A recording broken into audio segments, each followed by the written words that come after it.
যারা ছাত্র পড়াশোনা করো, পড়াশোনাকালীন সময়ে যদি তুমি কোনো নারীর ফিতনায় পড়ে যাও, ইয়ার নষ্ট হয়ে যাবে, তোমার চরিত্র ধ্বংস হয়ে যাবে।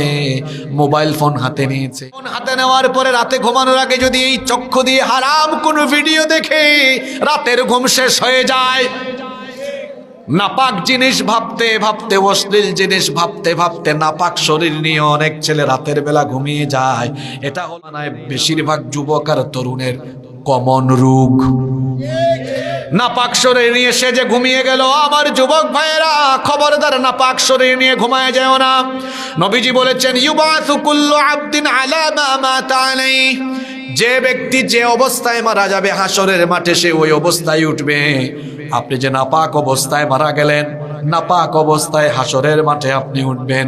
এই যে নাপাক অবস্থায় আপনি রাতের বেলা ঘুমিয়ে গেলেন, মরণ হয়ে যেতে পারে। এজন্য খবরদার আমার যুবক ভাইয়েরা, নাপাক অবস্থায় ঘুমাবেন না। দুঃখজনক ব্যাপার হলো অনেক যুবকরা মাহফিলে আসে, কিন্তু মাহফিলে যে আসে পবিত্র শরীর নিয়ে, অনেকে মাহফিলে আসে না। আসার সময় রাস্তার ধারে পেশাব করেছে, পেশাব করে পানি নেয় নাই, আছে না নাই? তার শরীর পবিত্র না, এই জন্য এশার নামাজেও যেতে পারে নাই। আমার যে এলাকায় মাহফিল হয়, প্রধান বক্তা উঠলে প্যান্ডেল ফিল আপ হয়ে যায়, জায়গা নাই। কিন্তু যে গ্রামে মাহফিল হলো, ওই গ্রামে ওই এলাকার এশার নামাজের সময় মসজিদের মধ্যে এক কাতার মানুষও হলো না। সত্য কথা তো একটু শুনতে খারাপই লাগে, হয়তো আপনাদেরও খারাপ লাগছে, কিন্তু এটাই বাস্তব কথা। মাহফিলে মানুষ বেশি হওয়া আর মসজিদের জামাতে মানুষ মুসল্লি কম হওয়া, এটা ভালো লক্ষণ না খারাপ লক্ষণ? অবশ্যই খারাপ লক্ষণ। এই যে আপনি অপবিত্র থাকলেন, অপবিত্র শরীর নিয়ে ঘুমিয়ে গেলেন, এই অবস্থায় যদি আপনি ওঠেন, কি জবাব দিবেন আপনি আল্লাহর কাছে? বলছিলাম যারা চোখের হেফাজত করে না, এদের হৃদয় পবিত্র থাকে না, এদের অন্তর খারাপ, এদের অন্তর আর মন সব সময় বাজে বাজে চিন্তা করে। এজন্য আল্লাহ তাআলা এই আয়াতের মধ্যে বলেছেন, চক্ষু আর লজ্জাস্থানের হেফাজতের আদেশ দেওয়ার পরে বলেছেন, যারা এই আদেশ মানবে তারা পবিত্র অন্তরের অধিকারী হয়ে যাবে। জন্য আল্লাহ বলেছেন, যালিকা আযকা লাহুম ইন্নাল্লাহা খাবীরুম বিমা ইয়াসনাউন। এই চক্ষু হেফাজতের যে আদেশ দিয়েছি, এই আদেশ যারা মানবে তারা অধিকতর পবিত্র হৃদয়ের অধিকারী হবে। সুবহানাল্লাহ পড়েন।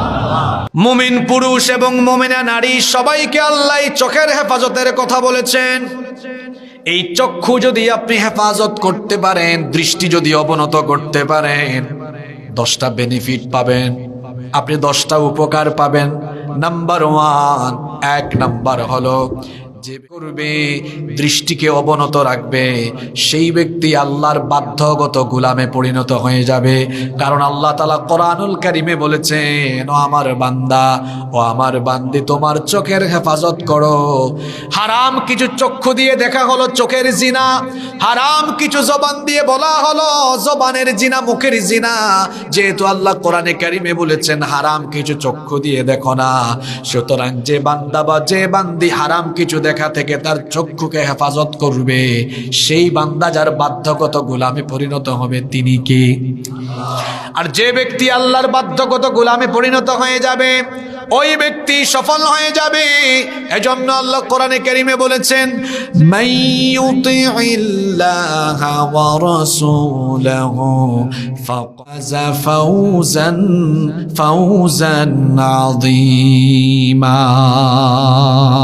যে ব্যক্তি আল্লাহ এবং রাসূলের আনুগত্য করবে, সে ব্যক্তি মহা সফলতা লাভ করবে। সুবহানাল্লাহ। তাহলে 1 নাম্বার বেনিফিট, তার পরিচয় হবে সে আল্লাহর বাধ্যগত না অবাধ্যগত। আমরা আল্লাহর বাধ্যগত গোলাম হতে চাই না অবাধ্যগত হতে চাই। নাম্বার 2 নাম্বার, যারা চোখের হেফাজত করবে ওই ব্যক্তিদের অন্তর পবিত্র থাকবে, তাদের অন্তর কখনো নাপাক হবে না, তাদের পরিশুদ্ধ থাকবে।